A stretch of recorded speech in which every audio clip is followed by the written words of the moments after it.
Hello hello साथीहरू, तपाईहरु सम्पूर्णलाई हार्दिक स्वागत गर्न चाहन्छु मेरो भ्लगमा। सबैजना सन्चै हुनुहुन्छ होला, आरामै हुनुहुन्छ होला। म पनि एकदमै सन्चै छु, आरामै छु र त आज तपाईहरुको माझमा फेरि पनि नयाँ भ्लग लिएर उपस्थित भएको छु। तपाईहरु कहाँ हुनुहुन्छ, जहाँ अनि जस्तो अवस्थामा भए पनि एकदमै धेरै खुसी हुनुहुन्छ होला, स्वस्थ हुनुहुन्छ होला भन्ने अपेक्षा पनि गरेको छु। र अहिले हाम्रो नेपालमा बडा दशैं सुरु भएको छ है। घरहरु एकदमै सिंगारिएको छ होला, एकदमै रमाइलो छ होला। परदेश जानु भएको दाजुभाइहरु सम्भव भएसम्म घर फर्किनु भएको छ होला, मैले आशा गरेको छु। र आज चाहिँ म जापानको एकदमै धेरै चर्चित हानाबी हेर्न जाँदैछु है त। मैले नेपालमा हुँदा किताबमा पढेको थिए, आज चाहिँ म प्रत्यक्ष रूपमा हेर्न जाँदैछु। सुनेको छु एकदमै धेरै रमाइलो हुन्छ रे। अब म चाहिँ एक्लै जाँदैछु है साथीहरु, साथी कोही पनि छैन है। परदेशको ठाउँ साथी खोजेर पनि नहुने है, त्यसैले एक्लै जाँदैछु। म सबै कुरा हजुरहरुलाई भिडियोमा देखाउने छु। हजुरहरुले भिडियो हेर्दै जानु होला र भिडियो मन पर्यो भने लाइक गर्नु होला, कमेन्ट गर्नु होला र यदि यो च्यानल नयाँले हेर्दै हुनुहुन्छ भने सब्स्क्राइब गर्न पनि नबिर्सनु होला भन्न चाहन्छु। र नेपालमै जापानमा हुनुभएको साथीहरुले त हानाबी हेरिसक्नु भएको छ होला, हेर्दै हुनुहुन्छ होला है। तर नेपाल र नेपाल बाहेक, जापान बाहेक अरु ठाउँमा हुनुभएका साथीहरुले चाहिँ हानाबी हेर्नु भएको छैन होला प्रत्यक्ष रूपमा। त्यसैले आज म भिडियोमा देखाउने छु। हजुरहरुले हानाबी भिडियोमै भए पनि हेरेर इन्जोय गर्नु होला है त। अब चाहिँ हामी हानाबीमा भेट्ने छौं है। म सबै कुरा भिडियोमा देखाउने छु। अब चाहिँ म हानाबी हेर्न जाँदै छु। हजुरले भिडियो हेर्दै जानुस् है त। अब हामी हानाबीमा भेट्ने छौं।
साथीहरुले चाहिँ म रुममा फर्किरहेछु।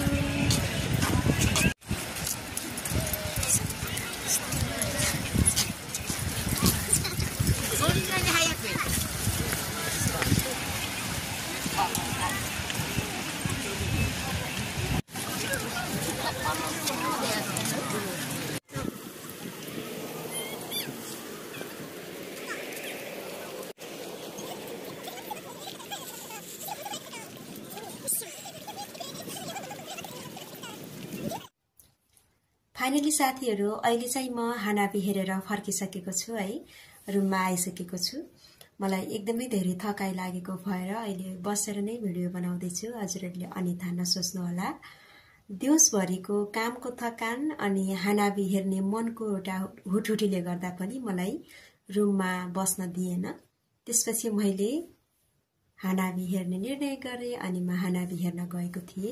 एकदमै धेरै रमाइलो भयो।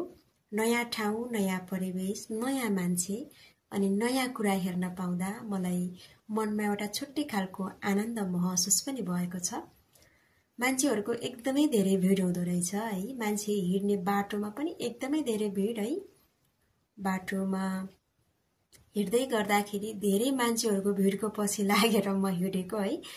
अनि धेरै मान्छेको भिडमा जाँदा त मलाई एक्लै कस्तो गाह्रो भएको के। धेरै मान्छेको भिडमा जाँदा मलाई अलिकति त्यो अक्सिजन नभएको जस्तो फिल हुन्छ अनि अलिकति चक्कर लाग्ने जस्तो त्यस्तो फिल हुन्छ कि आज मलाई त्यस्तो फिल पनि भयो। अनि म तत्कालै चाहिँ त्यो भिडबाट बाहिर निस्किन कोसिस गरे र निस्किए पनि। त्यसपछि म बाटोको साइडमा उभिएर चाहिँ भिडियो बनाए, त्यहाँदेखि हेरे है। सबै कुराहरु मैले त्यहाँदेखि नै क्याप्चर गरे भिडियोमा। एकदमै धेरै रमाइलो भयो मलाई। नयाँ ठाउँ, नयाँ परिवेश, सबै कुराहरु नयाँ मेरो लागि चाहिँ। कहिलेकाहीँ एक्लै पनि रमाइलो गर्न सक्नु पर्दो रहेछ है। सधैँ साथी खोजेर नहुँदो रहेछ। अनि साथी भएको भए झनै धेरै रमाइलो हुन्थ्यो होला है। तर साथी नभए पनि नयाँ कुरा हेर्न पाए। मलाई एकदमै धेरै खुसी लागेको छ र अहिले रुममा पनि फर्किसकेको छु। साथीहरु, अहिलेसम्म मेरो भिडियोलाई हजुरहरुले हेरेर साथ दिनुभयो। यसको लागि तपाईहरु सम्पूर्णलाई म हृदयदेखि नै धेरै धेरै धन्यवाद दिन चाहन्छु। र भिडियोबाट बिदा माग्नु भन्दा पहिला अहिले नेपालमा विजयादशमी सुरु भएको छ है। सबैको घरमा रमाइलो छ। सबैजना खुसी हुनुहुन्छ होला भन्ने अपेक्षा गरेको छु र सम्पूर्ण देश विदेशमा रहनुभएका नेपाली आमा बुवा, दाजुभाइ तथा दिदीबहिनीहरूलाई विजयादशमीको धेरै धेरै शुभकामना व्यक्त गर्न चाहन्छु। र नेपालमै हुनुभएकोले त रमाइलो गरिरहनु भएको छ र परदेशमा हुनुभएका नेपाली दाजुभाइ तथा दिदीबहिनीहरूले पनि कामको व्यस्त समयका बावजुद पनि आफूलाई एकदमै धेरै रमाइलो भएको र इन्जोय गर्नुहुनेछ भन्ने अपेक्षा गरेको छु। र सबैजनालाई फेरि पनि ह्यापी विजयादशमी भन्दै आजको भ्लगबाट भने बिदा चाहन्छु। र भिडियो हेरेर सबैजनाले एक किसिम भए पनि इन्जोय गर्नुभयो होला। नयाँ कुरा भिडियोमा देख्दा अलिकति अनौठो फिल पनि गर्नुभएको छ होला भन्ने अपेक्षा गरेको छु र तपाईहरू सम्पूर्णको दिन सुखद अनि अर्थपूर्ण रहोस् भन्दै आजको भ्लगबाट भने बिदा चाहन्छु। फेरि पनि म नयाँ भिडियो लिएर उपस्थित हुने बाचा गर्दै आज भने बिदा चाहन्छु। सबैजनालाई बाई बाई।